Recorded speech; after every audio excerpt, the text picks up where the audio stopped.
আসসালামু আলাইকুম, welcome to our today's second session. আজকে আমরা বেসিক্যালি ভ্যাটের তাত্ত্বিক বিষয়ে চলে যাব। সো ভ্যাটের তাত্ত্বিক বিষয় বলতে বোঝাচ্ছে যে আমরা ভ্যাটে প্র্যাকটিক্যাল এরিয়াটা চলে যাব। বাট ভ্যাটটাকে আমরা বেসিক্যালি দুইটা ভাগে ভাগ করে থাকি, একটা হচ্ছে তাত্ত্বিক আর একটা হচ্ছে ব্যবহারিক। সো ব্যবহারিকটা জানার আগে আমাদের তাত্ত্বিক কিছু নিয়ম কানুন জানতে হয়।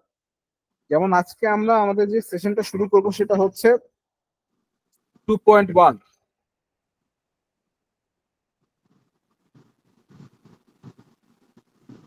প্রতিষ্ঠান বা কোনো করতে যান, আপনার যেমন ট্রেড লাইসেন্স লাগে। ট্রেড লাইসেন্সের জন্য আপনার প্রথমে প্রয়োজন হয় হচ্ছে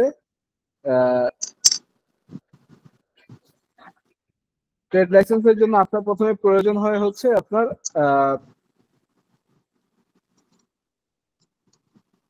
বিন রেজিস্ট্রেশন। সো বিন রেজিস্ট্রেশন ছাড়া আপনি ট্রেড লাইসেন্স করতে পারবেন না, আপনি হচ্ছে ভ্যাটের কোনো কাজও করতে পারবেন না। সো ওই ভ্যাটের কাজগুলো করার জন্য কি কি ডকুমেন্টস লাগবে, কিভাবে ভ্যাটে আপনি আহ, আহ, কারা হচ্ছে এই ভ্যাট রেজিস্ট্রেশনের যোগ্য, সে সম্বন্ধে আইন কি বলে, সে সম্বন্ধে আজকে আমরা জাস্ট তাত্ত্বিক ডিসকাশন করব। আগামীকালকে আমরা এটার প্র্যাকটিক্যাল ইমপ্লিকেশনে যাব, কারণ আগে আমাদের জানতে হবে প্র্যাকটিক্যাল ইমপ্লিকেশনটা, তাত্ত্বিক বিষয়টা কি, তারপর প্র্যাকটিক্যাল ইমপ্লিকেশন। সো আমি আমার স্ক্রিনটা শেয়ার করছি।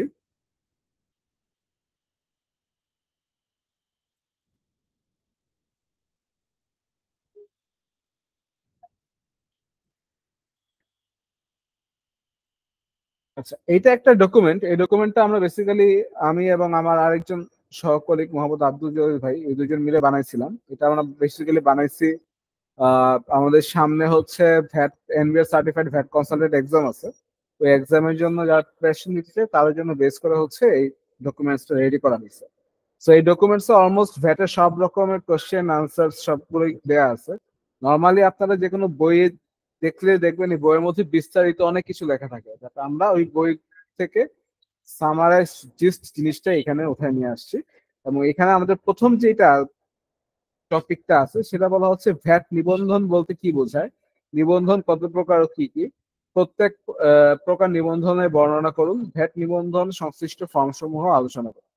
সো একটা কোশ্চেনের ভিতরে আপনি কয়টা টপিক জানতে পারতেছেন? এই একটা কোশ্চেনের মধ্যে আপনি চারটা টপিক জানতে পারতেছেন। প্রথমে নিবন্ধন কি, নিবন্ধন কত প্রকার কি কি, প্রত্যেক প্রকার নিবন্ধনের বর্ণনা এবং ভ্যাট সংশ্লিষ্ট ফর্ম সমূহের বিস্তারিত আলোচনা। সো প্রথমে আমাদের জানতে হবে ভ্যাট নিবন্ধনটা কি।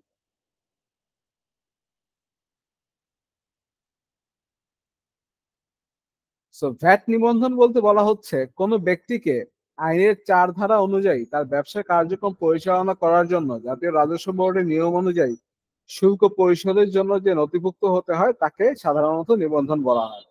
সো আমাদের আহ, স- মূসক এবং সম্পর্ক শুল্ক আইন 2012-এর ধারা 4 অনুযায়ী জাতীয় রাজস্ব বোর্ডের নিয়ম অনুযায়ী শুল্ক পরিশোধের জন্য যে নথিভুক্ত হইতে হয় তাকেই সাধারণত নিবন্ধন বলা হয়। সো মূল্য সংযোজন কর এবং সম্পর্ক শুল্ক আইন 2012 অনুযায়ী কয়েক রকমের নিবন্ধন আছে। যে রকমের যে নিবন্ধন গুলাকে আমরা বলে থাকি ভ্যাট রেজিস্ট্রেশন। তো আগে একটা নিয়ম ছিল, আপনার বাৎসরিক টার্নওভার যদি 3 কোটি টাকার উপর হয় তাহলে আপনার জন্য ভ্যাট রেজিস্ট্রেশন করা বাধ্যতামূলক। বাট পরবর্তীতে সাধারণ আদেশ 2017 সালে একটা সাধারণ আদেশ জারি করা হয়েছে, যেই আদেশ অনুসারে প্রত্যেক ব্যবসায়ী প্রতিষ্ঠানকে বা প্রত্যেক ব্যবসায়িক এন্টিটিকে আপনার বিন নাম্বার নেওয়া বাধ্যতামূলক করা হয়েছে বা ভ্যাট রেজিস্ট্রেশন বাধ্যতামূলক করা হয়েছে। কেননা এখন কিন্তু বিন নাম্বার ছাড়া আপনি ট্রেড লাইসেন্স রিনিউয়াল করতে পারবেন না, ট্রেড লাইসেন্স নিতে পারবেন না, অনেক রকমের বাইন্ডিংস নিয়ে আসা হয়েছে। এবং বর্তমানে এখন নিয়ম আছে, আপনি যদি ভ্যাট রেজিস্ট্রেশন বা বিন নাম্বার আপনার নেওয়া হয়ে থাকে আপনার দোকানের সামনে বা প্রতিষ্ঠানের সামনে, এটা ঝুলন্ত অবস্থায় রাখতে হবে। যদি এটা আপনি না ঝুলান আপনার জন্য 5,000 টাকা ফাইনেরও বিধান আছে আইনি। তো আমরা ওইদিকে পরে যাচ্ছি। আমরা এখন আসতেছি যে নিবন্ধনের প্রকারভেদ, যে ভ্যাট নিবন্ধন কয় প্রকারের হয়।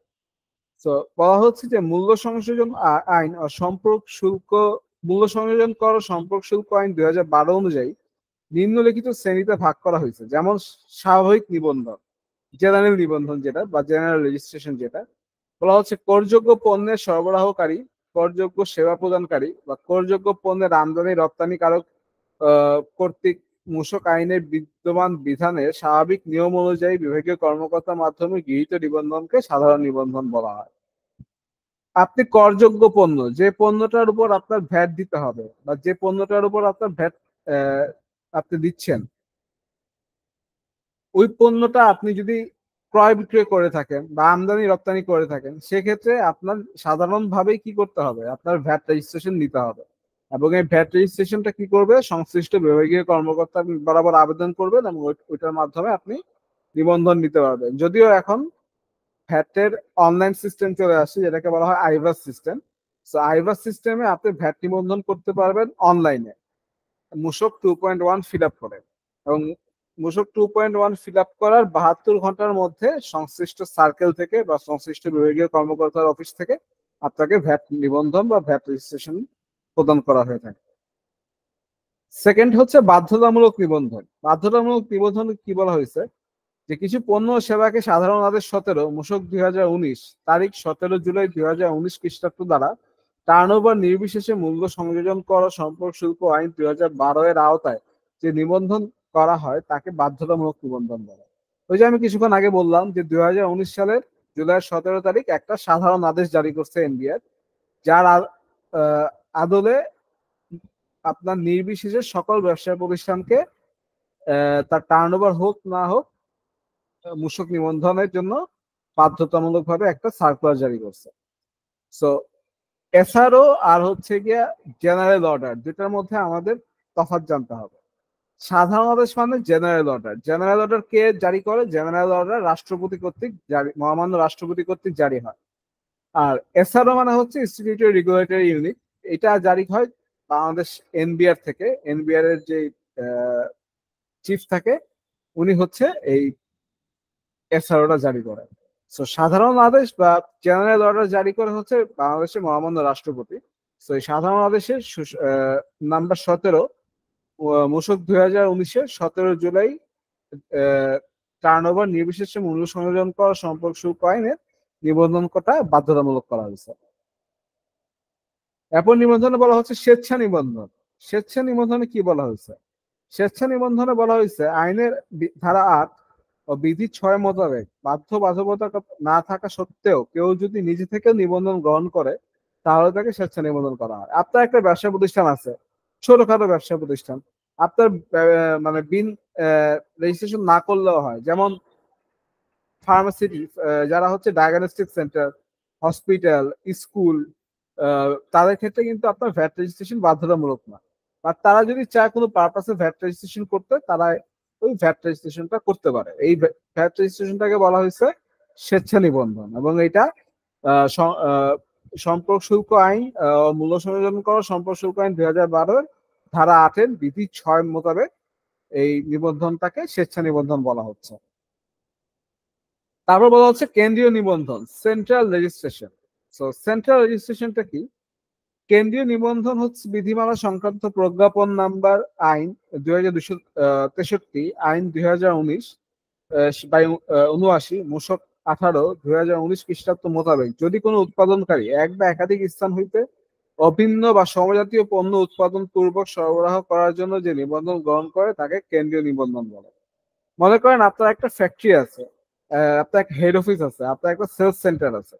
সো আপনি কি করেন, ফ্যাক্টরিতে পণ্য উৎপাদন করেন, ওই পণ্য উৎপাদন করার পরে ওই পণ্যটা সেলস সেন্টার থেকে বিক্রয় করেন। মনে করেন আপনার ফ্যাক্টরি হচ্ছে Gazipur, sales centre Dhanmondi, head office হচ্ছে আপনার তেজগাঁতে। সো আপনার বেসিক্যালি ব্যবসা করার জন্য 3 জায়গা থেকে কিন্তু ভ্যাট রেজিস্ট্রেশন নেওয়ার কথা।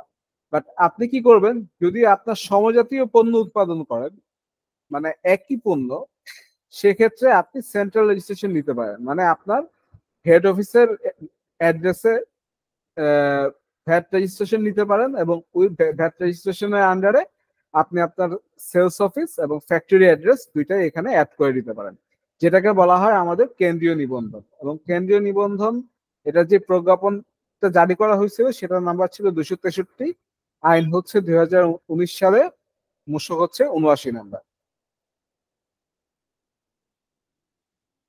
স্ব-উদ্যোগে নিবন্ধনযোগ্য তালিকাভুক্তিকরণ ব্যক্তিকে নিবন্ধন বা তালিকাভুক্তিকরণ আইনের ধারা ১২ অনুযায়ী সংশ্লিষ্ট মূসক কর্মকর্তার যথাযথ অনুসন্ধানের পর যদি কোনো ব্যক্তিকে মূসক নিবন্ধনযোগ্য বা টার্নওভার কর তালিকাভুক্তিযোগ্য মনে করেন, তাহলে তিনি উক্ত নিবন্ধন তালিকাভুক্তির জন্য আবেদন না করা সত্ত্বেও স্ব-উদ্যোগে মূসক বা টার্নওভার কর তালিকাভুক্ত করতে পারবেন। মনে করেন আপনি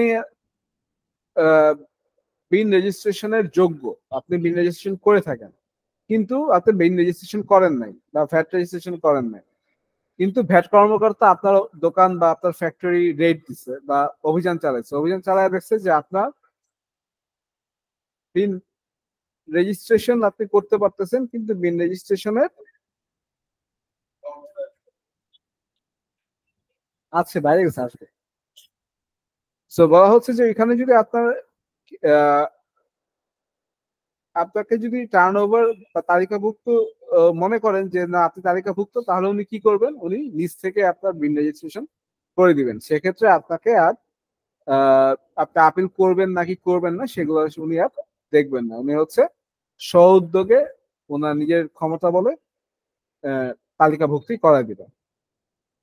সো আমরা দেখলাম নিবন্ধন কি, নিবন্ধনের প্রকারভেদ। নিবন্ধনের প্রকারভেদ হচ্ছে স্বাভাবিক নিবন্ধন একটা, বাধ্যতামূলক নিবন্ধন একটা, স্বেচ্ছা নিবন্ধন একটা, কেন্দ্রীয় নিবন্ধন একটা, আর একটা হচ্ছে স্ব উদ্যোগে নিবন্ধন যোগ্য বা তালিকাভুক্তি।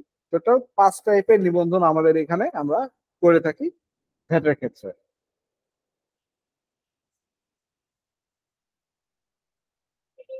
আচ্ছা, মাঝার হক ভাই কিছু বলতে যাচ্ছেন?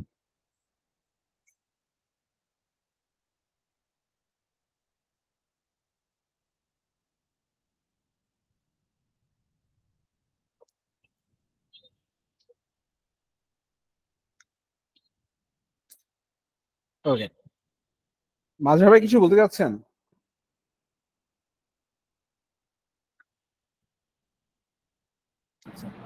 জি ভাইয়া, আমি ওই যে যেটা বাধ্যতামূলক কেন্দ্রীয় নিবন্ধন যেটা বললেন, এটা একটু বুঝিয়ে বলবেন?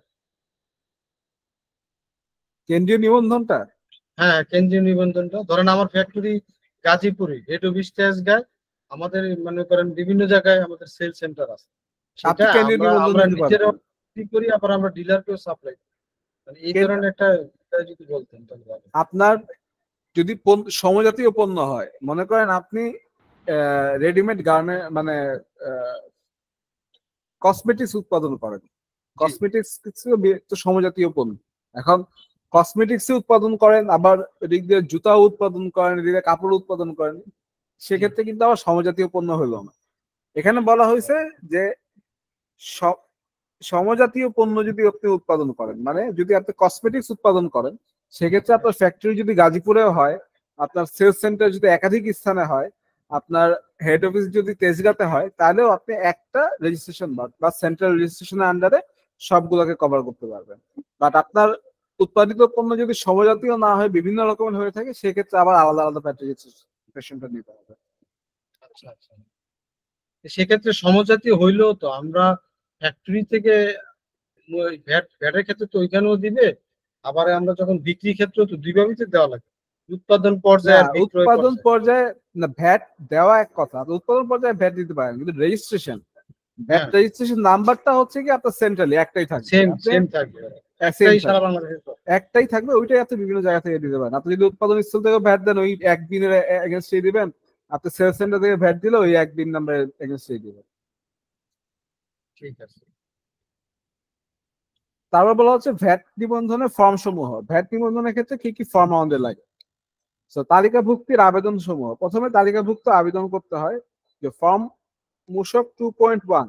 আমাদের বলা হয় যে মূসক 2.1 হচ্ছে, মূসক 2.1 হচ্ছে আমাদের মূল্য সংযোজন কর ও সম্পর্ক শুল্ক আইন 2012 অনুযায়ী মূসক 2.1 এর মাধ্যমে আমরা ভ্যাট রেজিস্ট্রেশন নিতে পারি, যেটাকে বলা হয় আমাদের তালিকাভুক্তির আবেদনপত্র। সো বর্তমানে আগে যেটা করা হইতো যে আপনার বিভাগীয় কর্মকর্তা বা সার্কেল অফিসে বা গিয়ে আপনার এটা ফর্ম ফিল আপ করে দিয়ে আসতে হতো। বর্তমানে আইভাস সিস্টেম আসার পরে আপনি হচ্ছে ভ্যাট অনলাইনে মূসক 2.1টা ফিল আপ করে সাবমিট করতে পারবেন এবং 72 ঘন্টার মধ্যে হচ্ছে সংশ্লিষ্ট বিভাগীয় কর্মকর্তা আপনার ফর্মটা রিভাইজ করে আপনাকে রেজাল্ট দিয়ে দিবে। তারপর বলা হচ্ছে অনাবাসিক ব্যক্তির তালিকাভুক্তির আবেদন ফর্ম। আপনি যদি অনাবাসিক ব্যক্তি হন, মনে করেন আপনি আপনার একটা প্রতিষ্ঠান আছে, যে প্রতিষ্ঠানটার বাংলাদেশে একটা ব্রাঞ্চ আছে, বাট এটা হেড অফিস হচ্ছে দেশের বাইরে, মনে করেন ইন্ডিয়াতে বা লন্ডনে, সেক্ষেত্রে আপনার কিন্তু মূসক 2.2 ফর্ম 2.2টা ফিল আপ করতে হবে। 2.2 ফিল আপ করার মাধ্যমে আপনি নিবন্ধন ও টার্নওভার কর তালিকার আবেদনপত্র দিতে পারবেন। তালিকাভুক্তি সনদপত্র, আপনি যে ফর্মে তালিকাভুক্তি করছেন বা আপনি যে ভ্যাট রেজিস্ট্রেশন নিছেন, ভ্যাট রেজিস্ট্রেশন নেওয়ার পরে বিভাগীয় কর্মকর্তা কি করবে, আপনাকে একটা সার্টিফিকেট দিবে, যেটাকে বলা হয় বিন সার্টিফিকেট বা বিন রেজিস্ট্রেশন সার্টিফিকেট। ওই সার্টিফিকেটটাকে বলা হয় ফর্ম মূসক 2.3, এবং এটা হচ্ছে মূল্য সংযোজন কর ও নিবন্ধন পত্র এবং টার্নওভার কর তালিকাভুক্তি সনদপত্র। এবং যে সকল প্রতিষ্ঠান মূল্য সংযোজন কর এবং তালিকাভুক্তি সনদপত্র পায়, তাদের হচ্ছে প্রতিষ্ঠানের দৃশ্যমান স্থানে এটা ঝুলায় রাখতে হয়।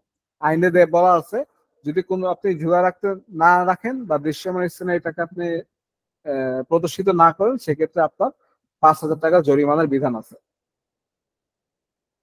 সো আমরা তো এখন দেখলাম হচ্ছে ভ্যাট নিবন্ধনের ফর্ম সমূহ। সো আপনি ভ্যাট রেজিস্ট্রেশন করবেন কোন ফর্মের আন্ডারে? ভ্যাট রেজিস্ট্রেশন করবেন ফর্ম 2.1 এর আন্ডারে। ফর্ম 2.1 ফিল আপ করে আপনি কি করবেন, ভ্যাটটাকে রেজিস্ট্রেশন করবেন বা তালিকাভুক্তি করবেন। ফর্ম 2.2 কি করবেন, আপনার প্রতিষ্ঠান যদি মাল্টিন্যাশনাল অর্গানাইজেশন হয়, যার হেড অফিস দেশের বাইরে হয় লন্ডনে বা ভারতে, সেক্ষেত্রে আপনার ফর্ম 2.2 এর মাধ্যমে আপনি তালিকাভুক্তির আবেদন করবেন। আর তালিকাভুক্তি আবেদনের পরে এনবিআর আপনাকে যে সার্টিফিকেট প্রদান করবে বা যেই ফর্মটা ফিল আপ করবে, সেটাকে বলা হয় ফর্ম বা মূসক 2.3, এবং এটা অবশ্যই দৃশ্যমান স্থানে আপনার এটাকে প্রদর্শন করতে হবে। তারপর বলা হচ্ছে তালিকাভুক্তি পরিবর্তনের সনদপত্র। কোনো কারণে আপনি তালিকাভুক্ত করলেন বা আপনি সিঙ্গেল রেজিস্ট্রেশন করলেন, এখন দেখা গেল যে আপনি হচ্ছে একটা ভ্যাট রেজিস্ট্রেশন করছেন এক পণ্যের জন্য, পরবর্তীতে আপনি আপনার বিজনেসের নেচার চেঞ্জ করে ফেলছেন। মনে করেন যে আগে আপনি বানাইতেন হচ্ছে ফুড প্রোডাক্টস, পরবর্তীতে আপনি ফুড প্রোডাক্টস চেঞ্জ করে রেডিমেড গার্মেন্টস চলে গেছেন, সেক্ষেত্রে কি করতে হবে, আপনার এই যে তালিকাভুক্তি বা ভ্যাট রেজিস্ট্রেশন যেটা নিচ্ছেন সেটা চেঞ্জ করতে হবে। সো এই যে চেঞ্জ করবেন, এই চেঞ্জ করার যে ফর্মটা, এই ফর্মটাকে বলা হয় মূসক 2.4।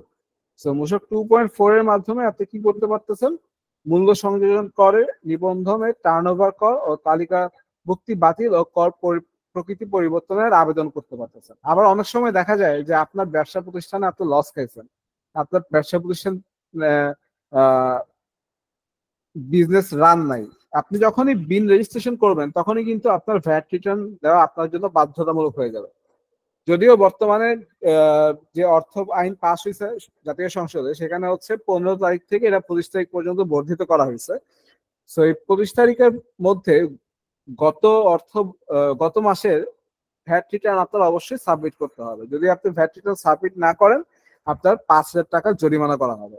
এখন আপনার ব্যবসা প্রতিষ্ঠানে কোনো প্রফিটই নেই, ব্যবসা প্রতিষ্ঠান বন্ধ হয়ে রয়েছে, সেক্ষেত্রে আপনি ভ্যাট রিটার্ন দিতে পারতেছেন না, সেক্ষেত্রে কিন্তু এদিক দিয়ে আপনার অনেক জরিমানা জমে যাচ্ছে। পরবর্তীতে আপনি কিন্তু এটা যদি তাৎক্ষণিকভাবে ব্যবস্থা না নেন, পরবর্তীতে আপনি যখন এটা তালিকাভুক্তিটা বাতিল করতে হবে, তখন কিন্তু আপনার এই জরিমানা সহ দণ্ড সুদ সহ পরিশোধ করে আপনার হচ্ছে এই ভ্যাট রেজিস্ট্রেশনটা বাতিল করতে হবে। সেক্ষেত্রে সবচেয়ে ওয়াইজ ডিসিশন হলো, যখনই আপনার ব্যবসা প্রতিষ্ঠানে লস হবে বা ব্যবসা প্রতিষ্ঠান থেকে আপনার কাঙ্ক্ষিত মুনাফা অর্জন করতে পারতেছেন না বা ব্যবসা আপনার দেউলিয়া হয়ে গেছেন, তখন আপনি কি করবেন, আপনি হচ্ছে ভ্যাট রেজিস্ট্রেশনে বা ভ্যাট অথরিটিকে আপিল করবেন মূসক 2.4 এর মাধ্যমে আপনার ভ্যাট রেজিস্ট্রেশনটা ক্যান্সেল করে দেওয়ার জন্য। কারণ আমাদের কাছে এরকম প্রচুর ক্লায়েন্ট আসে যাদের কোনো ব্যবসা নাই, ব্যবসা অনেক আগে করতো, কিন্তু বিন নাম্বার নিয়ে রাখছে, পরবর্তীতে কোনো খোঁজ খবর রাখে নাই, হঠাৎ করে ভ্যাট অফিস থেকে নোটিশ জারি হয়েছে যে আপনার 50,000, 60,000, 1 লাখ টাকা জরিমানা আরোপ করা হয়েছে আপনার রিটার্ন না দেওয়ার কারণে, এবং এটা আপনি রিটার্ন দেন। পরবর্তীতে তার কিন্তু ওই যে 50,000, 60,000 বা 1 লাখ টাকা রিটার্ন, ওই টাকাটা তো দেওয়াই লাগে, তার সাথে সাথে আবার 1% হারে দণ্ড সুদ দিয়ে তারপর হচ্ছে তার ভ্যাট রেজিস্ট্রেশনটা বাতিল করতে হয়। হ্যাঁ, এটা কি ওই যে রেজিস্ট্রেশন বাতিলের জন্য কোথায় করতে হবে, অনলাইনে করবে না এটা সরাসরি? অনলাইনে করবে, মূসক 2.4 এখন অনলাইনে বাতিল করবে, বাতিল করে এটার হার্ড হ্যাঁ, কপিটা আবার সংশ্লিষ্ট বিভাগীয় কর্মকর্তার দপ্তরে জমা দিয়ে আসতে হবে। কারণ যেটা আছে যে আপনারা তো জানেন যারা ভ্যাট লাইনে কাজ করেন, যে অনলাইন বললেও অফলাইন ছাড়া ওনারা কাজ করে না, এবং রাজস্ব এবং নিজস্ব একটা বিষয় আছে। রাজস্ব এবং নিজস্ব বিষয়টা যতক্ষণ পর্যন্ত আপনি সেটেল ডাউন না করবেন ততক্ষণ পর্যন্ত আপনাকে ওনারা হয়রানি করবে। কারণ এটা অনলাইনে থেকে সরাসরি অফিসে গিয়ে করাই ভালো।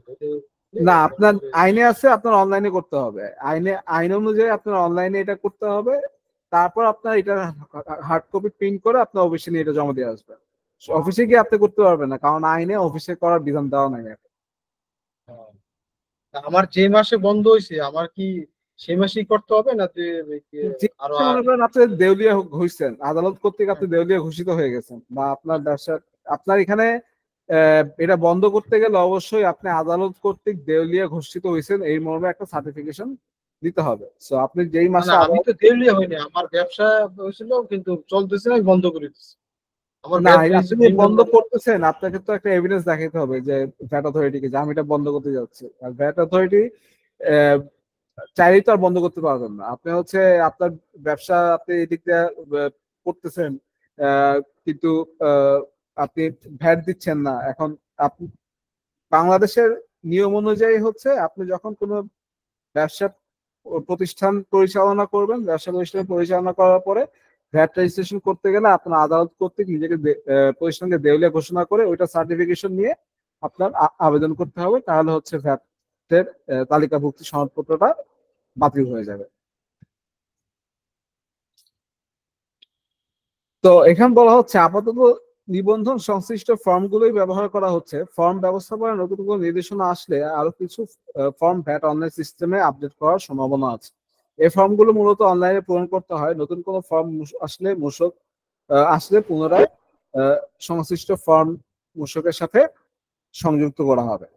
তো আমরা এখানে কি কি দেখলাম? আমরা এখানে দেখলাম হচ্ছে নিবন্ধন কি, নিবন্ধনের প্রকারভেদ। নিবন্ধনের প্রকারভেদ হচ্ছে আমাদের স্বাভাবিক নিবন্ধন, বাধ্যতামূলক নিবন্ধন, স্বেচ্ছা নিবন্ধন, কেন্দ্রীয় নিবন্ধন, স্ব উদ্যোগে নিবন্ধনযোগ্য ব্যক্তি বা তালিকাভুক্তকরণ ব্যক্তিকে বা নিবন্ধন তালিকাভুক্তিকরণ, ভ্যাট নিবন্ধনের ফর্ম সমূহ, তালিকাভুক্তির আবেদনের ফর্ম, তালিকা ভুক্তির আবেদনের ফর্ম, তালিকাভুক্তি সনদপত্রের ফর্ম, তালিকাভুক্তি পরিবর্তন বা বাতিলের ফর্ম।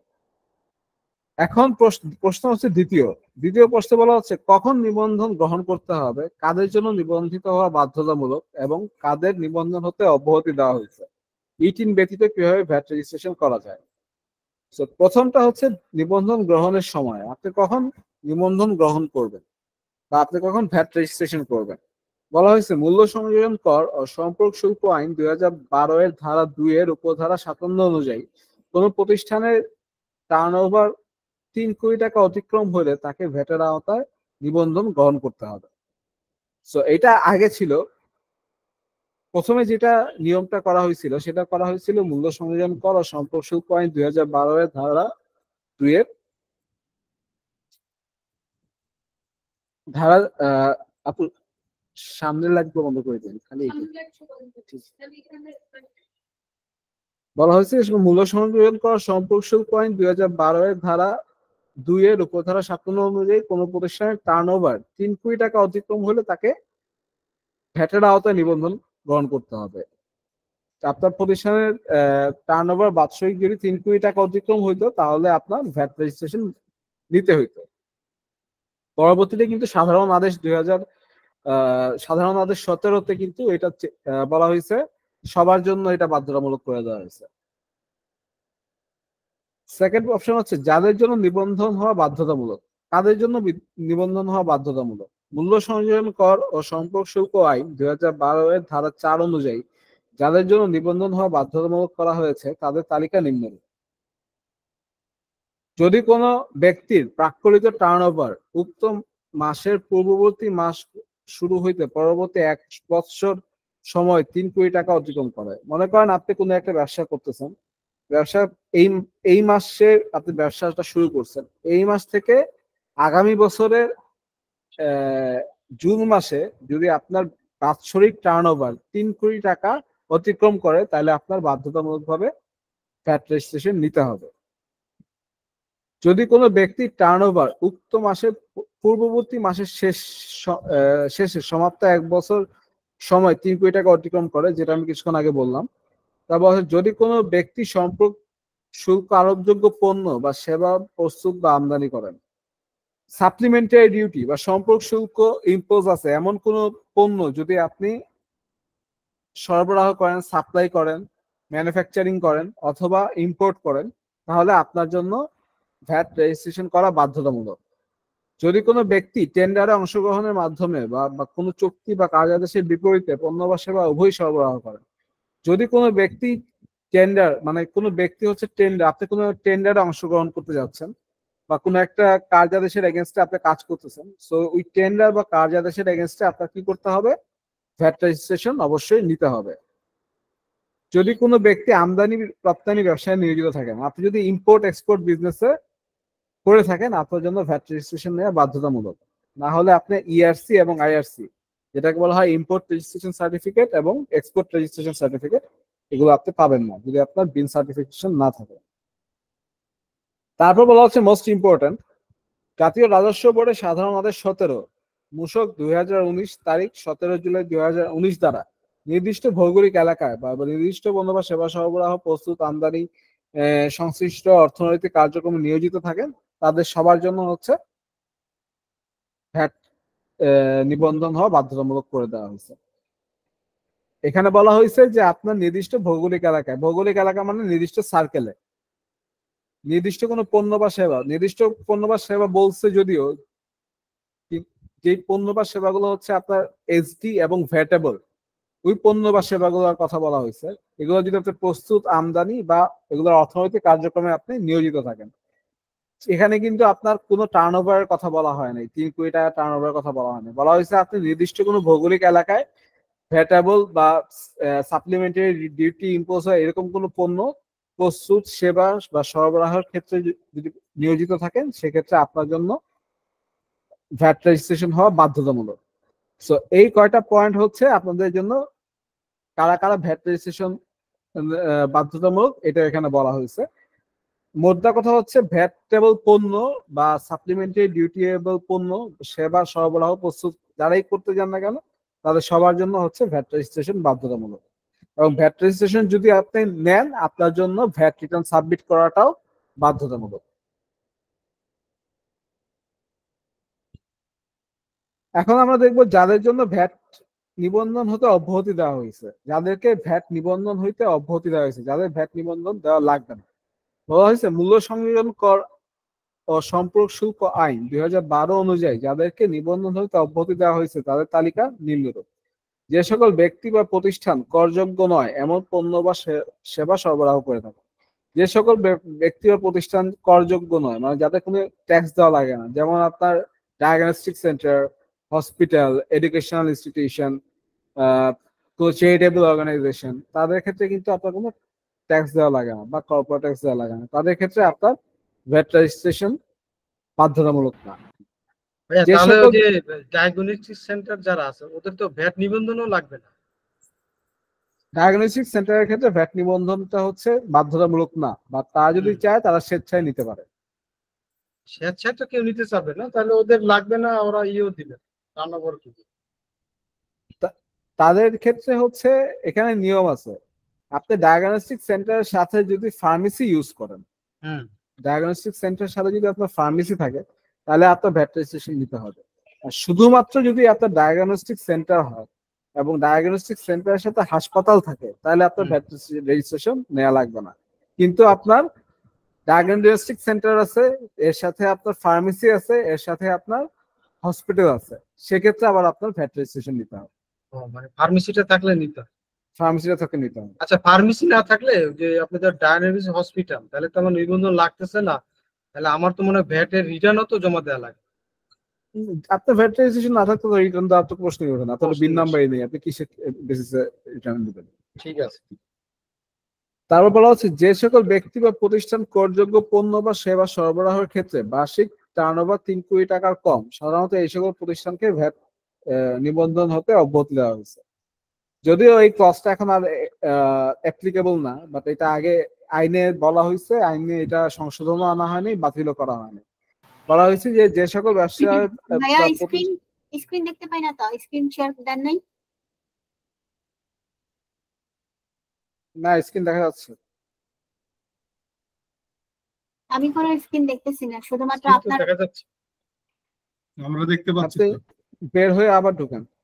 আচ্ছা, তো বলা হচ্ছে যে সকল ব্যক্তি বা প্রতিষ্ঠানে করযোগ্য পণ্য বা সেবা সরবরাহের ক্ষেত্রে বার্ষিক টার্নওভার 3 কোটি টাকার কম, সাধারণত এই সকল ব্যক্তি বা প্রতিষ্ঠানকে নিবন্ধন হতে অব্যাহতি দেওয়া হয়েছে। যে সকল ব্যক্তি বা প্রতিষ্ঠান যাদের বার্ষিক টার্নওভার 3 কোটি টাকার কম, মানে যাদের বার্ষিক প্রতিষ্ঠান 3 কোটি টার্নওভার 3 কোটি টাকা হয় না, তাদের আপনার ভ্যাট রেজিস্ট্রেশন তাদের জন্য লাগে না। তারপর বলা হয়েছে ই-3 ব্যতীত রেজিস্ট্রেশন গ্রহণ। এখন আপনার 3 সার্টিফিকেট নাই, আপনার ই-3 নাই, আপনি হচ্ছে আপনার এখন বিনস ওপেন করতে হবে কোনো না কোনো একটা পারপাসে, সেটা আপনি কিভাবে করবেন এবং কাদের জন্য এটা প্রযোজ্য? বলা হয়েছে ভ্যাট অনলাইনে রেজিস্ট্রেশন ওয়েবসাইটে 12 ডিজিটের ই-3 ব্যতীত ভ্যাট নিবন্ধন নেওয়া যায় না। আপনি অনলাইন সিস্টেমে 12 ডিজিটের ই-3 ব্যতীত আপনি ই-3 নাম্বার ব্যতীত আপনি ভ্যাট রেজিস্ট্রেশন নিতে পারবেন না বা নিবন্ধন নিতে পারবেন না।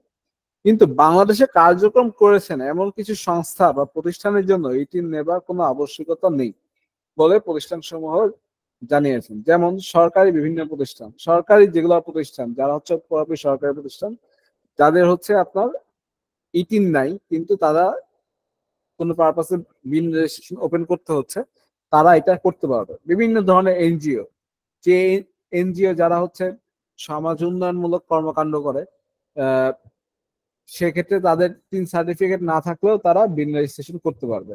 বিভিন্ন ধরনের শিক্ষা প্রতিষ্ঠান তো আমাদের ট্যাক্স এক্সাম্পটেড, সেক্ষেত্রে যদি তাদের কোনো 3 নাও থাকে, তারা যদি কোনো বিশেষ প্রয়োজনে বিন ওপেন করতে চায়, তারা এটা করতে পারবে। আন্তর্জাতিক সংস্থা ও বিভিন্ন কূটনৈতিক ব্যক্তিবর্গ, বিভিন্ন রকমের আন্তর্জাতিক সংস্থা যারা হচ্ছে বাইরের বিভিন্ন এইড সংস্থা, যেমন ইউএসএইড, ইউকে এইড, তারপর আপনার রেড ক্রস, এরকম আন্তর্জাতিক সংস্থা এবং বিভিন্ন রকমের কূটনৈতিক বিভিন্ন অ্যাম্বাসেডার যাদের হচ্ছে বাংলাদেশের টিম থাকার দরকার নেই, কিন্তু তারা যদি কোনো বিশেষ প্রয়োজনে বিন সার্টিফিকেট ওপেন করতে চায়, তাহলে তারা ই-3 ব্যতীত বিন রেজিস্ট্রেশন বা ভ্যাট রেজিস্ট্রেশন গ্রহণ করতে পারবে। এরপর বলা হচ্ছে এই সকল ব্যক্তি বা প্রতিষ্ঠান কর্তৃক ভ্যাট রেজিস্ট্রেশনের ক্ষেত্রে ই-3 ব্যতীত ভ্যাট নিবন্ধন নেওয়া যাবে। আমরা এখানে কি কি দেখলাম? আমরা এখানে দেখলাম হচ্ছে কাদের জন্য ভ্যাট নিবন্ধন নেওয়া বাধ্যতামূলক, কাদেরকে ভ্যাট নিবন্ধন হতে বা ভ্যাট রেজিস্ট্রেশন হতে অব্যাহতি দেওয়া হয়েছে, এবং ই-3 রেজিস্ট্রেশন ব্যতীত কাদের ভ্যাট রেজিস্ট্রেশনটা দেওয়া যায়। এখন 3 নম্বর প্রশ্ন হচ্ছে আমাদের, মূল্য সংযোজন কর ও সম্পর্ক শুল্ক আইন 2012 এর ধারা ও বিধি উল্লেখ করে মূসক নিবন্ধন পদ্ধতি বর্ণনা করুন। নিবন্ধিত হওয়ার বাধ্যবাধকতা না থাকা সত্ত্বেও কোনো ব্যক্তিকে নিবন্ধিত হইতে হবে। সো এখন আমরা দেখবো যে আইনের কোন কোন ধারাতে মূল্য সংযোজন কর ও সম্পর্ক শুল্ক আইনে নিবন্ধনের কথা বলা হয়েছে। সো মূল্য সংযোজন কর ও সম্পর্ক শুল্ক আইন 2012 এর ধারা ও বিধি উল্লেখ করার আগে আমাদের জানতে হবে মূল্য সংযোজন কর ও সম্পর্ক শুল্ক কাহাকে বলে। সো প্রথমে বলা হচ্ছে মূল্য সংযোজন কর ও সম্পর্ক শুল্ক। মূল্য সংযোজন কর ও সম্পর্ক শুল্ক আইন 2012 এর ধারা 55 অনুযায়ী সম্পর্ক শুল্কের আবেদনিক অর্থ হলো অতিরিক্ত, অর্থাৎ সাধারণ করের অতিরিক্ত যে কর আদায় করা হয় তাকেই সম্পর্ক শুল্ক বলে। যেমন আপনি একটা পণ্য বিদেশ থেকে আমদানি করবেন, দেশ থেকে আমদানি করতে গেলে আপনার এটার উপর ভ্যাট দিতে হবে কত পার্সেন্ট? 15% ধরলাম। তার উপর আরো 5% হারে আপনার সাপ্লিমেন্টারি ডিউটি দিতে হচ্ছে। এই যে আপনি ভ্যাটের অতিরিক্ত আরো 5% দিতেছেন, এই অতিরিক্ত এই 5%টাকে আমাদেরকে এখানে বলা হচ্ছে সম্পূরক শুল্ক। বা অতিরিক্ত, যা যেই করটা আমি অতিরিক্ত প্রদান করতেছি বা যে করটা অতিরিক্ত সরকার আদায় করতেছে সেটাকেই বলা হচ্ছে সম্পর্ক শুল্ক, এবং এটা মূল্য সংযোজন কর এবং সম্পর্ক শুল্ক আইন 2012 এর ধারা 55 অনুযায়ী এটা বলা হয়েছে। ভাইয়া এইখানে ওই যে মূল্য সংযোজন মানে ভ্যাট আইন, যেটা মূল আইনটা হলো 2012 সালে, তাই তো? জি জি জি। আচ্ছা আচ্ছা। তারপর বলা হচ্ছে ধারা ও বিধি অনুযায়ী মূসক নিবন্ধন পদ্ধতি। ধারা ও বিধি অনুযায়ী মূসক নিবন্ধন পদ্ধতি, ধারা 6 ও বিধি 4 এর নিবন্ধন। এই পদ্ধতিতে মূসক নিবন্ধন পদ্ধতি সমূহ নিম্নরূপ। বলা হয়েছে প্রত্যেক নিবন্ধনযোগ্য ব্যক্তি তাহার নিবন্ধনের আবশ্যকতা উদ্ভূত হইবে সেই দিনের পর হইতে 15 দিন অতিবাহিত হওয়ার পূর্বে ফর্ম মূসক 2.1 সংশ্লিষ্ট বিভাগীয় কর্মকর্তার নিকট নিবন্ধনের জন্য আবেদন করতে পারবে। সো মনে করেন আপনি একটা ব্যবসা প্রতিষ্ঠান ওপেন করছেন, এবং আপনার ব্যবসা প্রতিষ্ঠান, আপনার বিজনেসের নেচার হচ্ছে আপনার বিন রেজিস্ট্রেশন নিতে হবে। সো বিন রেজিস্ট্রেশন নিতে গেলে তো একটা সময় লাগে। সেক্ষেত্রে আপনি কি করবেন, আপনি যেদিন ব্যবসা প্রতিষ্ঠানটা ওপেন করছেন ওই দিন থেকে পরবর্তী 15টা কর্মদিবস অতিবাহিত হওয়ার পূর্বেই মূসক 2.1 ফিল আপ করে ভ্যাট রেজিস্ট্রেশনটা নিয়ে নেবেন। এটা হচ্ছে ধারা 6 বিধি 4 বলা আছে। মনে করেন আপনি এক্সপোর্ট ইম্পোর্টের বিজনেস করবেন, এক্সপোর্ট ইম্পোর্টের বিজনেস করতে গেলে কি করছেন, আপনি ট্রেড লাইসেন্স দিচ্ছেন। ট্রেড লাইসেন্স নেয়ার পরবর্তী 15 কর্মদিবসের মধ্যেই আপনার কি করতে হবে, বিল সার্টিফিকেট রেজিস্ট্রেশনের জন্য 2.1 ফিল আপ করতে হবে। কাগজে আবেদন দাখিল করলে পরবর্তী কার্য দিবসের মধ্যে আবেদনটি ভ্যাট অনলাইন সিস্টেমে মাধ্যমে প্রেরণ করবেন। যদি আপনি ভ্যাট অনলাইনে আবেদন না করেন 2.1, আপনি সরাসরি সার্কেলে গেলেন অফিসে বা কমিশনারেটে গেলেন, ওইখানে গিয়ে হচ্ছে আপনি হাতে কলমে ফর্ম ফিল আপ করলেন। যদি ফর্ম ওইখানে কাগজে কলমে ফিল আপ করে থাকেন তাহলে তার ঠিক পরবর্তী কর্মদিবসের মধ্যেই আপনি কি করবেন, ভ্যাট অনলাইন সিস্টেমের মাধ্যমে ওই ভ্যাট রিটার্নটা, ওই ভ্যাট রেজিস্ট্রেশনটা আপডেট করে নেবেন। তারপর বলা হচ্ছে তারপর বিভাগীয় কর্মকর্তা প্রাপ্ত আবেদনে বর্ণিত তথ্য প্রাথমিক যাচাই বাছাই করে যথাযথ মনে করলে 3 কার্যদিবসের মধ্যে নিবন্ধিত করবেন এবং তাহার অনুকূলে মূসক 2.3 বা ব্যবসা শনাক্ত সংখ্যা সম্বলিত একটি মূল্য সংযোজন কর সনদ জারি করিবেন। সো আপনি মূসক 2.1 এর যে ইনফরমেশন গুলো দিচ্ছেন, এই ইনফরমেশন গুলো বিভাগীয় কর্মকর্তা কি করবে, যে প্রাথমিকভাবে যাচাই বাছাই করবে এবং যাচাই বাছাই করে 72 ঘন্টা বা 3 কার্য দিবসের মধ্যে আপনার বরাবর বিন নাম্বার সহ মূসক 2.3 হার্ড কপি এবং সফট কপি দুইটাই, সফট কপি আপনার মেইলে যাবে এবং হার্ড কপি আপনার রেজিস্টার্ড অ্যাড্রেসে ওনারা পাঠিয়ে দিবেন।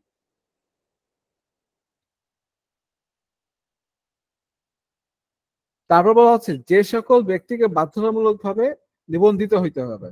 মূল্য সংযোজন কর ও সম্পর্ক শুল্ক আইন 2012 এর ধারা 4 এর উপধারা 2 অনুযায়ী উপধারা 1 এ যা কিছুই থাকুক না কেন নিম্নলিখিত অর্থনৈতিক কার্যক্রম পরিচালনাকারী প্রত্যেক ব্যক্তিকে টার্নওভার নির্বিশেষে মূসক নিবন্ধিত হইতে হবে। আপনাকে বলা হয়েছে যে মূল্য সংযোজন কর ও সম্পর্ক শুল্ক আইন 2012 এর ধারা 4 এর উপধারা 2 অনুযায়ী এবং উপধারা 1 এ যা কিছুই থাকুক না কেন আপনাকে কি করতে হবে, আপনাকে অর্থনৈতিক কার্যক্রম পরিচালনাকারী প্রত্যেক ব্যক্তিকে ভ্যাট রেজিস্টার্ড বা মূসক নিবন্ধিত হইতে হবে। তো প্রথমে বলা হচ্ছে সম্পর্ক শুল্ক আরোপযোগ্য পণ্য বা সেবা প্রস্তুত বা আমদানিকারক।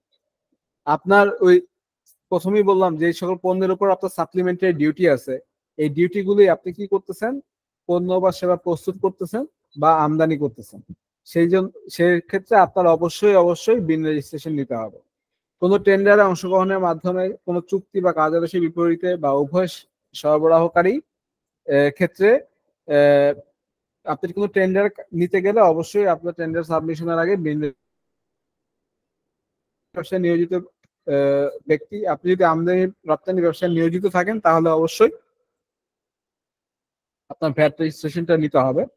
এবং বোর্ড কর্তৃক নির্ধারিত কোনো ভৌগোলিক এলাকায় বা কোনো নির্দিষ্ট পণ্য বা সেবা সরবরাহ প্রস্তুত আমদানি সংশ্লিষ্ট অর্থনৈতিক কার্যক্রম নিয়োজিত কোনো ব্যক্তিকে বাধ্যতামূলকভাবে ভ্যাট নিবন্ধিত হতে হবে। এবং বলা হয়েছে যে কোনো আমদানি সংশ্লিষ্ট অর্থনৈতিক কার্যক্রম নিয়োজিত কোনো ব্যক্তিকে যদি বড়কে বাধ্যতামূলকভাবে আপনার ভ্যাট নিবন্ধিত হতে হবে। সো আমরা তখন দেখলাম কোন কোন ব্যক্তিকে বাধ্যতামূলকভাবে ভ্যাট রেজিস্ট্রেশন নিতে হবে। 4 নম্বর প্রশ্ন হচ্ছে কোন তথ্যের পরিবর্তন আবেদনের পদ্ধতি কি? নিবন্ধিত তালিকাভুক্তির তথ্যের পরিবর্তনে কি কি বিষয় সংশ্লিষ্ট কর্মকর্তাকে অবহিত করতে হবে এবং কর্মকর্তাকে অবহিত করতে হবে? স্বেচ্ছা নিবন্ধনের শর্তাবলী কি? আপনি ভ্যাট রেজিস্ট্রেশন করছেন, পরবর্তীতে আপনি এই ইনফরমেশন গুলো চেঞ্জ করতে যাচ্ছেন। চেঞ্জ করার জন্য একটা নির্দিষ্ট নিয়মাবলী আছে এবং আইনে এটা সুস্পষ্টভাবে বলা আছে। তো বলা হচ্ছে যে নিবন্ধিত ব্যক্তির তথ্য পরিবর্তনের আবেদনের পদ্ধতি মূল্য সংযোজন কর ও সম্পর্ক শুল্ক আইন 2012 এর বিধি 12 এর উপবিধি 1 অনুযায়ী তথ্য পূরণের ক্ষেত্রে নিম্নলিখিত পদ্ধতি অবলম্বন করতে হবে। যেমন আবাসিক ব্যক্তির ক্ষেত্রে যারা বাংলাদেশের রেসিডেন্ট যারা, তাদের ক্ষেত্রে কোনো নিবন্ধিত বা তালিকাভুক্ত আবাসিক ব্যক্তিকে অনলাইনে কোনো তথ্য পরিবর্তনের ক্ষেত্রে মূসক 2.1 এর মাধ্যমে আবেদন করতে হবে। এর আগে আমরা দেখছিলাম এখানে একটা কন্ট্রাডিক্টরি আছে। এর আগে আমরা বলছিলাম যে মূসক বাতিল করতে হয় 2.4 দিয়ে, মানে ভ্যাট রেজিস্ট্রেশন। আর আপনি যদি ভ্যাট অনলাইনে ভ্যাট রেজিস্ট্রেশন করে ফেলেন, করে সাবমিট করে ফেলেন, কিন্তু এটাকে পুনরায় আবার আপনি আপডেট করতে চান বা তথ্য পরিবর্তন করতে চান, সেক্ষেত্রে কিন্তু আপনার কি করতে হবে? মূসক 2.1 এর মাধ্যমে আবেদন করতে হবে। অনাবাসিক ব্যক্তির ক্ষেত্রে কোনো অনাবাসিক ব্যক্তির ক্ষেত্রে কোনো তথ্য পরিবর্তনের ক্ষেত্রে ফর্ম মূসক 2.2 এর মাধ্যমে অনলাইনে আবেদন করতে হবে। আর যারা দেশের বাইরে থাকে তাদের ক্ষেত্রে হচ্ছে মূসক 2.2 এর মাধ্যমে অনলাইনে আবেদন করতে হবে। এছাড়া কোনো কাগজে আবেদনের প্রয়োজনীয়তা যদি দেখা দেয় তাহলে মূসক 2.5 এর মাধ্যমে আবেদন করতে হবে। এরপর তথ্য পরিবর্তিত হইলে 15 দিনের মধ্যে উক্ত বিষয়টি বিভাগীয় কর্মকর্তাকে অবহিত করতে হবে। এছাড়াও যদি মনে করেন কোনো কাগজের প্রয়োজন, আবেদনের প্রয়োজন আছে, আপনি তো অনলাইনে একটা মূসক মানে এটাকে আপডেট বা চেঞ্জের জন্য অ্যাপ্লাই করলেনই, কিন্তু তারপরও দেখা যাচ্ছে যে আপনি এটাকে আবার কোনো একটা ডকুমেন্ট সাবমিশন করে চেঞ্জ করতে যাচ্ছেন, সেক্ষেত্রে আপনার কি করতে হবে? সেক্ষেত্রে আপনার 15 দিনের মধ্যে এটাকে আবার বিভাগীয় কর্মকর্তাকে অবহিত করতে হবে। তথ্যের পরিবর্তনে যেসব বিষয়াবলী সংশ্লিষ্ট কর্মকর্তাকে অবহিত করতে হবে। মূল্য সংযোজন করা সম্পর্ক শুল্ক আইন 2012 এর ধারা 14 মোতাবেক কোনো তথ্যের পরিবর্তন হলে সংশ্লিষ্ট বিভাগীয় কর্মকর্তাকে যে সকল বিষয়ে অবহিত করতে হবে। আপনি যদি কোনো তথ্য পরিবর্তন করতে চান মূল্য সংযোজন করা সম্পর্ক শুল্ক আইন অনুযায়ী, যেটাকে বলা হয় 2012 এর 14 মোতাবেক, সেক্ষেত্রে কি কি ইনফরমেশন আপনি চেঞ্জ করতে পারবেন তা কিন্তু আইনে নির্দিষ্টভাবে বলে দেওয়া হয়েছে। সেটা হচ্ছে ব্যবসার নাম বা অন্য কোনো বাণিজ্যিক নাম,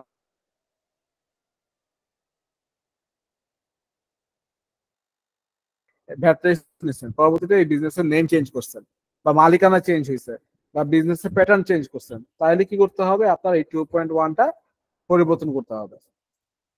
উক্ত ব্যক্তির ঠিকানা বা অন্য কোনো যোগাযোগের তথ্যাদি পরিবর্তন হয়ে যায়। আপনি যে ঠিকানা দিয়ে ভ্যাট রেজিস্ট্রেশন করছেন, ওই ভ্যাট রেজিস্ট্রেশনের ঠিকানাটা যদি পরিবর্তন করেন তাহলে হচ্ছে আপনার কি করতে হবে? ভ্যাট রেজিস্ট্রেশনটা অবহিত করতে হবে। অর্থনৈতিক কার্যক্রম পরিচালনার স্থান পরিবর্তন হয়ে যায়। আপনার যে অর্থনৈতিক কার্যক্রম পরিচালনার যে স্থানটা আছে, এটাকে যদি আপনি পরিবর্তন করতে চান তাহলে হচ্ছে আপনার এটা আপনি আপডেট করতে পারবেন। উক্ত ব্যক্তির ব্যাংক হিসাব পরিবর্তন হয়ে যায়। যদি ব্যাংক হিসাব আপনি মূসক 2.1 ফিল আপ করতে গেলে একটা ব্যাংক অ্যাকাউন্ট নাম্বার লাগে, ব্যাংক অ্যাকাউন্ট নাম্বারটা যদি আপনি পরিবর্তন করতে চান তাহলে হচ্ছে আপনি মূসক 2. আপনি এই ইনফরমেশনটা আপডেট করতে পারবেন।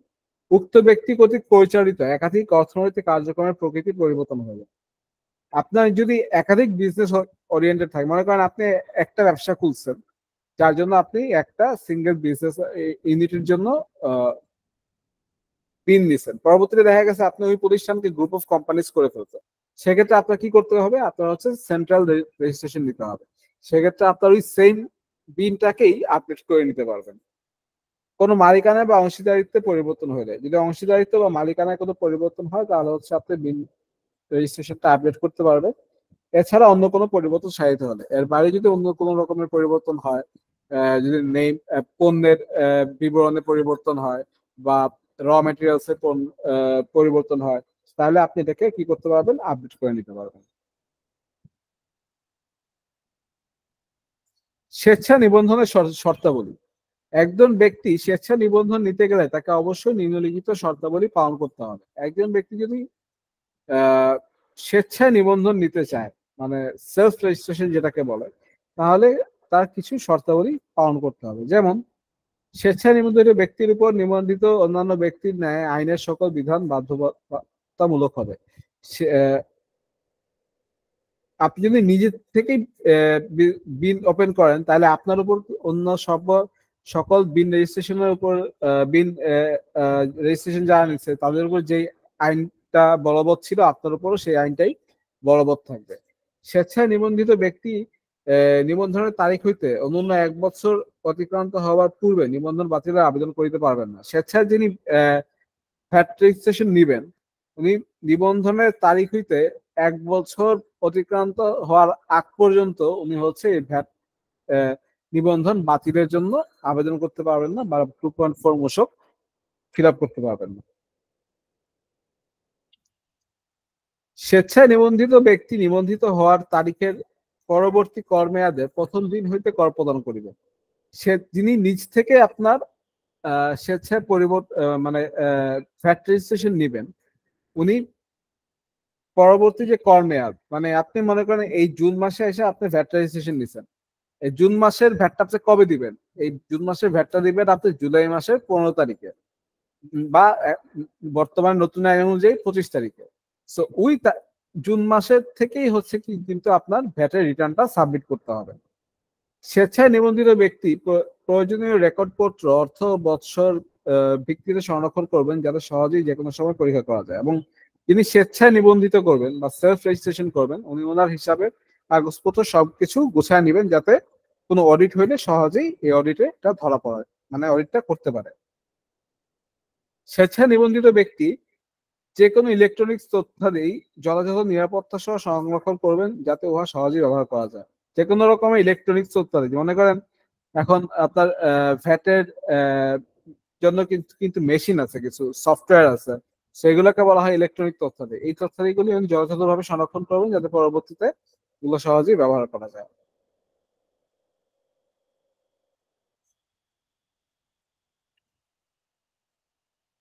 এখন আমরা দেখবো ব্যবসা শনাক্তকরণ সংখ্যা বা বিন কি। বলছে যে কোনো ব্যক্তি অর্থনৈতিক কার্যক্রম বা টার্নওভারের উপর ভিত্তি করে ব্যবসায়িক পরিচিতি নাম্বার গ্রহণ করেন, তাই হলো ব্যবসা শনাক্তকরণ সংখ্যা বা বিন। বাইরের কান্ট্রিতে দেখবেন তাদের হচ্ছে বিজনেস নাম্বার থাকে, বাংলাদেশে থাকে বিজনেস আইডেন্টিফিকেশন নাম্বার। সো আপনি যে অর্থনৈতিক কার্যক্রম বা টার্নওভারের উপর ভিত্তি করে ব্যবসা করতেছেন, আপনার ব্যবসার যে পরিচিতিটা আছে সেই পরিচিতিটাকে এখানে বলা হচ্ছে আপনার বিন।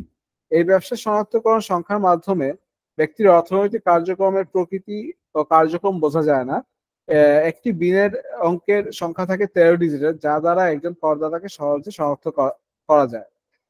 এনবিআর ওয়েবসাইটে এই নাম্বারটা দিয়ে একজন করদাতার ব্যবসার স্বাভাবিক পরিস্থিতি সহজে জানা যায়। আপনার বিন নাম্বারটা হবে 13 ডিজিটের, এবং আপনি এই বিনটা কিন্তু সহজেই এনবিআর ওয়েবসাইট থেকে ভেরিফাই করে নিতে পারবেন। তার কি টাইপের বিজনেস, কি তার ইকোনমিক কন্ডিশন কি, তার রিটার্নের স্ট্যাটাস কি, সবকিছু আপনি এখান থেকে দেখে নিতে পারবেন। বিনের বৈশিষ্ট্য। নিম্নে ব্যবসা শনাক্তকরণ সংখ্যা বা বিনের বৈশিষ্ট্য সমূহ আলোচনা করা হলো। ব্যবসা শনাক্তকরণ সংস্থা বা বিন হলো একটি ক্রমবর্ধমান নাম্বার। বিন 13 ডিজিটের, যার প্রথম 8 ডিজিট ক্রমিক নম্বর এবং 9 ডিজিট দ্বৈততা পরিহারের লক্ষ্যে চেক ডিজিট, এবং শেষ 4 ডিজিট কমিশনার বা বিভাগীয় দপ্তরের কোড।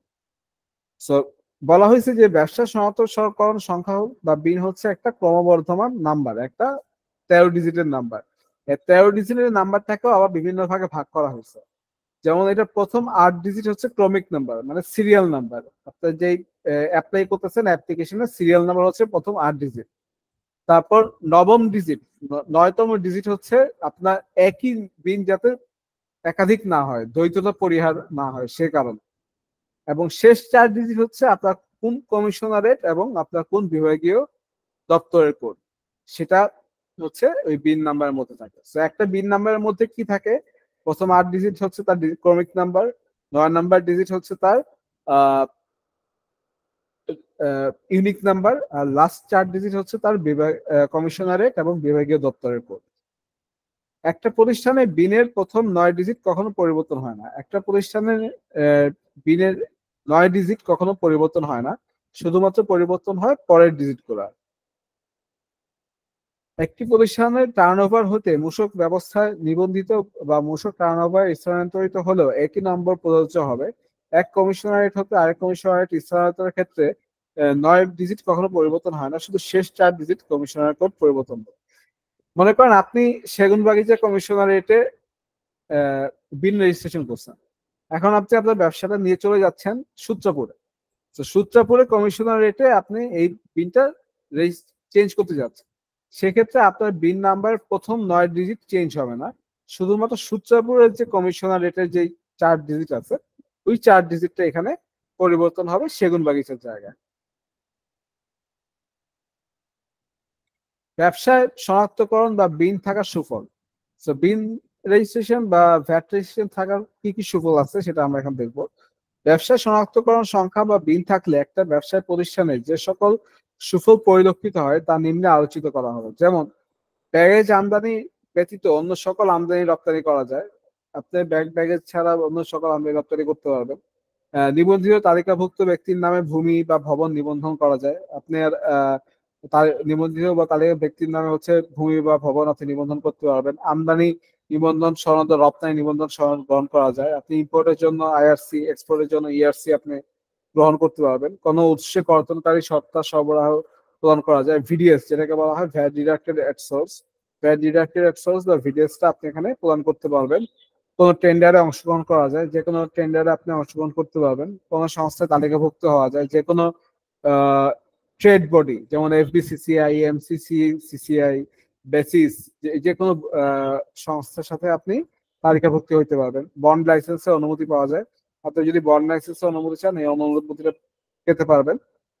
নিবন্ধিত বা তালিকাভুক্ত ব্যক্তির অনুকূলে ব্যাংক ঋণ অনুমোদন পাওয়া যায়।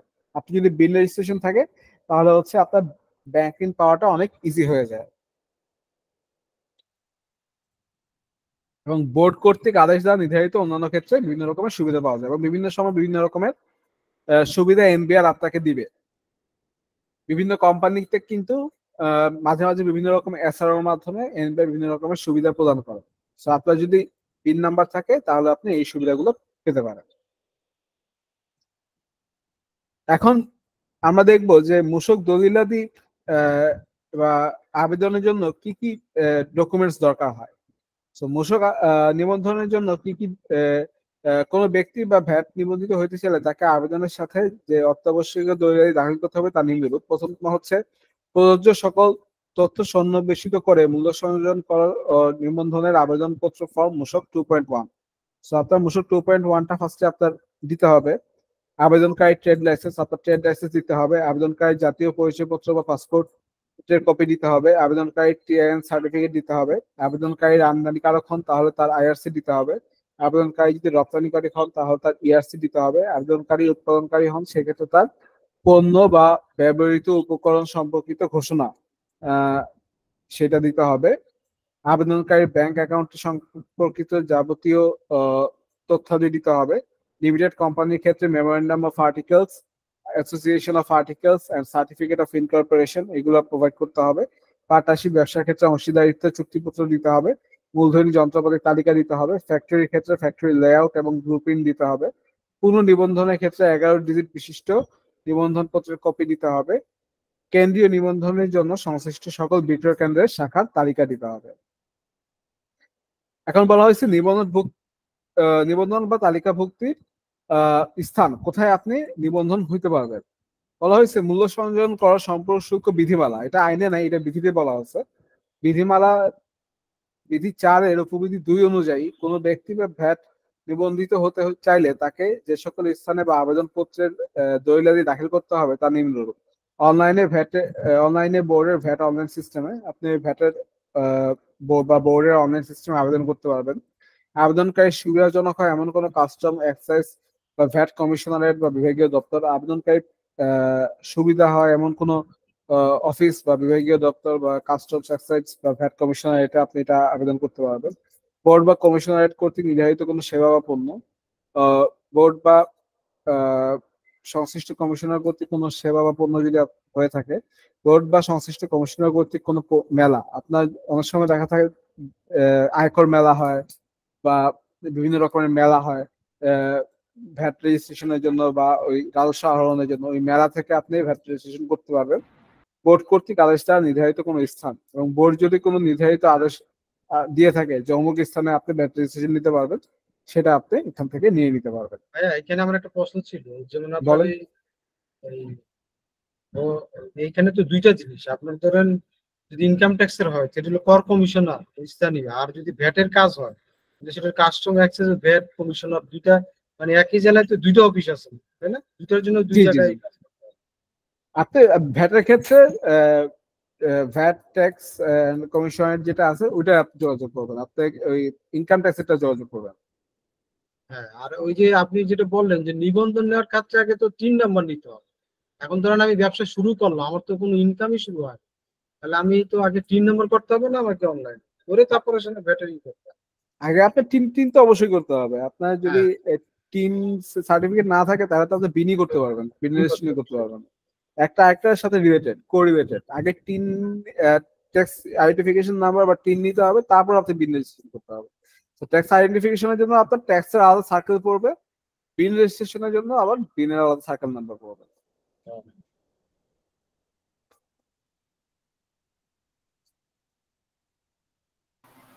ভাইয়া কি আইসিএমই তে ইয়ে করতেছেন, অনলাইন ক্লাস করতেছেন?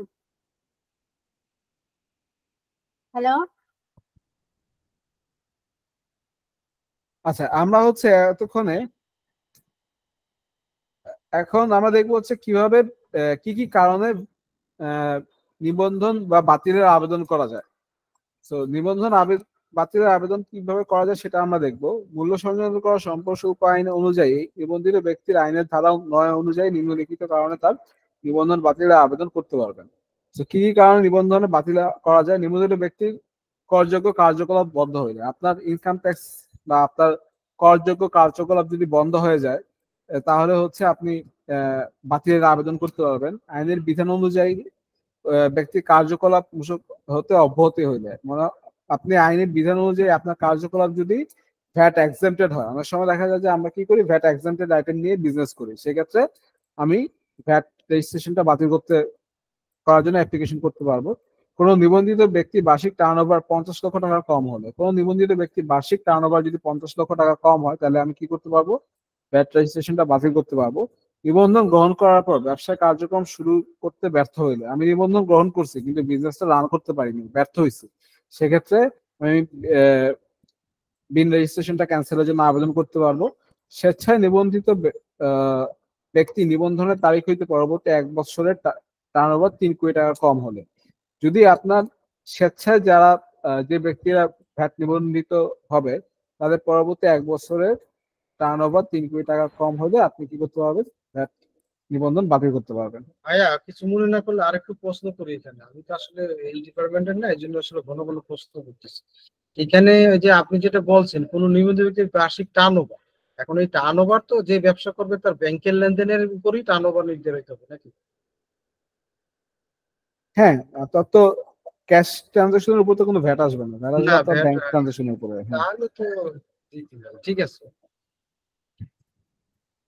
তারপর বলা হচ্ছে যে মূসক কর্তৃপক্ষ নিবন্ধনকৃত বাতিল প্রক্রিয়া সমূহ, একটা হচ্ছে আপনি বাতিলের জন্য আবেদন করবেন, আর একটা হচ্ছে মূসক কর্তৃপক্ষ মানে ভ্যাট অথরিটি আপনার নিবন্ধন বাতিল করে দিবে। বলা হয়েছে মূল্য সংযোজন করা সম্পর্ক শুল্ক আইন অনুযায়ী নিম্নলিখিত কারণে মূসক কর্তৃপক্ষ একজন নিবন্ধিত ব্যক্তি নিবন্ধন বাতিল করতে পারে। যেমন নিবন্ধন বাতিলের কারণে যুক্তিসঙ্গত বলিয়া মনে হইলে উক্ত নিবন্ধন সাময়িকভাবে স্থগিত করিয়া তাহাকে অব্যাহতি দিবেন। যদি মূসক নিবন্ধন কর্তৃপক্ষের কাছে মনে হয় যে না, আপনার ব্যবসা আপনার ভ্যাট রেজিস্ট্রেশনটা বাতিল করা দরকার, তাহলে সে সাময়িকভাবে এটা স্থগিত করে দিতে পারবে।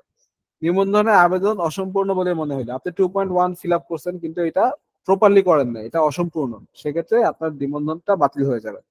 উপবিধি 2 এর অধীন নিবন্ধনের সাময়িক স্থগিতের 15 দিনের মধ্যে নিবন্ধিত ব্যক্তি ধারা 9 এর উপধারা 6 এর অধীনে সকল কার্যক্রম সম্পাদন করবেন। যদি উপবিধি 2 এর অধীনে এবং নিবন্ধন সাময়িক স্থগিত 15 দিনের মধ্যে আপনি যদি আর ব্যবসা না করেন, ব্যবসায়িক কার্যক্রম না করেন, তাহলে হচ্ছে পার্মানেন্টলি এটা বাতিল হয়ে যাবে। উপবিধি 3 এর অধীনে চূড়ান্ত দাখিলপত্র পেশের 15 দিনের মধ্যে উহা যাচাই অন্তে তথ্যাদি যথাযথ প্রাপ্তির সাপেক্ষে বিভাগীয় কর্মকর্তা বাতিল করতে পারেন। আপনি যদি ভ্যাট রিটার্ন দেন, রিটার্নে আপনার যদি দেখা যেতে পারেন যে আপনি বিজনেস লস ওরিয়েন্টেড, সেক্ষেত্রে আপনি মূসক কর্মকর্তা কি করতে পারে, আপনার ভ্যাট রেজিস্ট্রেশনটা বাতিল করে দিতে পারেন। উপবিধি 1 এর দফা ঘ এর বর্ণিত কারণে নিবন্ধন বাতিলের ক্ষেত্রে দেখা যায় যে তার বার্ষিক টার্নওভার নিবন্ধন সীমার নিচে কিন্তু তালিকাভুক্তির সীমার উপরে, সেক্ষেত্রে বিভাগীয় কর্মকর্তা তার মূসক নিবন্ধন পূর্বক তাকে টার্নওভার কর হইতে তালিকাভুক্ত করতে পারেন। যদি দেখা যায় যে তার টার্নওভার করটা কমে গেছে, সেক্ষেত্রে হচ্ছে বিভাগীয় কর্মকর্তা কি করতে পারে, এই মূসকটা বাতিল করতে পারে। বিভাগীয় কর্মকর্তা যথাযথ অনুসন্ধানের পর যদি নিশ্চিত হন কোনো ব্যক্তি মূল্য সংযোজন কর হিসাবে নিবন্ধিত থাকবার প্রয়োজন নাই, তাহলে হইলে তিনি উক্ত ব্যক্তিকে শুনানি যুক্তি সঙ্গত সুযোগ প্রদান করিয়া তার মূসক নিবন্ধন বাতিল করতে পারেন। বিভাগীয় কর্মকর্তা যদি মনে করেন যে না, যাকে ভ্যাট রেজিস্ট্রেশন দেওয়া হয়েছে তার অ্যাকচুয়ালি ভ্যাট রেজিস্ট্রেশনটা দরকার নেই, তাহলে উনি কি করবেন, একটা হিয়ারিং করবেন। হিয়ারিং করে তার পক্ষে সে যুক্তি নিয়ে উনি হচ্ছে এইটা বাতিল করে দিতে পারবেন। উপবিধি 4 অনুযায়ী 4 এর অধীনে যাচাই বা উপবিধি 6 এর অধীনে অনুসন্ধান ছাড়াও মূসক নিয়মে নিবন্ধন বাতিলের পর যদি সংগঠিত হয় যে উক্ত ব্যক্তি আইনের অধীনে কোনো বকেয়া পাওনা রয়েছে বা অপরাধ সংগঠিত হয়েছে, তাহা হইলে তাহার প্রতি আইনের সংশ্লিষ্ট বিধান রূপে প্রযোজ্য হবে এবং তিনি একজন নিবন্ধিত ব্যক্তি। যদি দেখা যায় যে আপনার ভ্যাট গোয়েন্দারা যদি ইনভেস্টিগেশন করে দেখে যে মূসক নিবন্ধন বাতিলের পরেও বাতিল সংগঠিত হয়েছে এবং আপনার অধীনে কোনো বকেয়া পাওনা রয়েছে, মনে করেন যে আপনার ভ্যাট আপনার 4 কোটি টাকা ভ্যাট পাওনা রয়েছে, কিন্তু আপনি কারসাজি করে দেখাচ্ছেন যে আপনার ভ্যাট বাতিলের জন্য অ্যাপ্লাই করছেন, আপনার বিজনেস রান হয়নি, সেক্ষেত্রে কি করতে হবে, সেক্ষেত্রে সংশ্লিষ্ট বিধান রূপে আপনার যে ভ্যাট আইনের যে শাস্তিমূলক ধারা আছে, এই ধারাগুলো এখানে অ্যাপ্লিকেবল করে তারা হচ্ছে এই বকেয়াটা আদায় করতে পারে।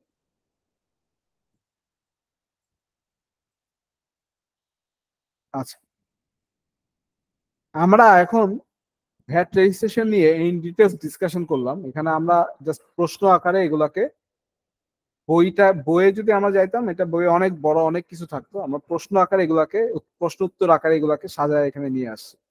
সো এটা হচ্ছে আমাদের থিওরিটিক্যাল ডিসকাশন। আগামীকালকে আমাদের 7:30 সেশন হবে। আগামীকালকে সেশনে আমরা প্র্যাকটিক্যাল ডেমনস্ট্রেশনে যাব। ভ্যাট অনলাইন সিস্টেম আইভাস সিস্টেমে মূসক 2.1 আমরা 3টা মূসক 2.1 ফিল আপ করা দেখাবো। প্রথমটা দেখাবো হচ্ছে ম্যানুফ্যাকচারিং অর্গানাইজেশনের ক্ষেত্রে, সেকেন্ডটা দেখাবো আমরা সার্ভিস ওরিয়েন্টেড অর্গানাইজেশনের ক্ষেত্রে, আর থার্ডটা দেখাবো হচ্ছে আমরা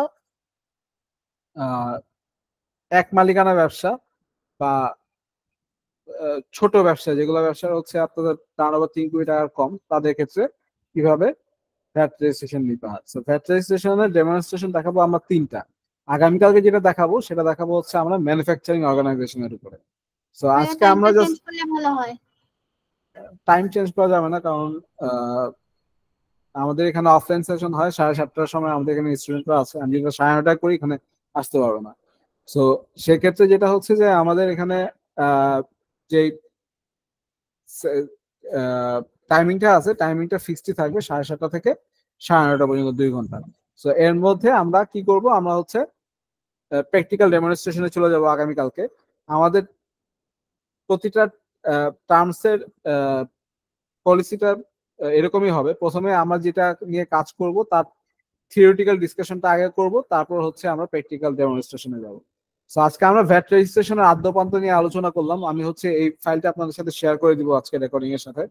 সো এরপরে আগামীকালকে আমরা আইভাস সিস্টেমে, ভ্যাট অনলাইন সিস্টেমে 2.1 মূসক ইউজ করে কিভাবে ভ্যাট রেজিস্ট্রেশন নিতে হয় সেটা সম্বন্ধে ইনশাআল্লাহ বিস্তারিত ডিসকাশন করব। ভাইয়া অফলাইনে কয়জন স্টুডেন্ট আছে? আচ্ছা অনেক। অফলাইনে করতে চাইলে আসতে পারবো নাকি? 7:30 থেকে শুরু হবে, অফলাইনে করতে চাইলে ইনশাল্লাহ আসতে হবে। সো আমরা আজকের মতো আমাদের সেশন এখানে এন্ড আপ করছি। Thank you very much for joining today session. আমাদের পরবর্তী সেশন হবে আগামীকালকে ইনশাল্লাহ 7:30টায়। আসসালামু আলাইকুম।